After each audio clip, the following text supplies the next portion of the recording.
betetzean zorionak, da urte askotarako zorionak, belarritik tiratzean zorionak, da musuak zuretzako.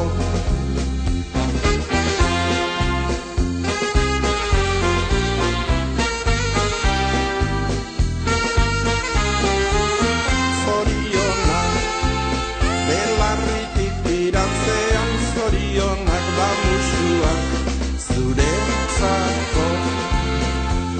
Berriro ere iritsi zeda, urtek betetze da. Aita mata senideak zoriontsu zeda. Pozak txoratzen atorni ere gaur zure etxera. Maitasun lodeak zuretzako ekartzera. Maitasun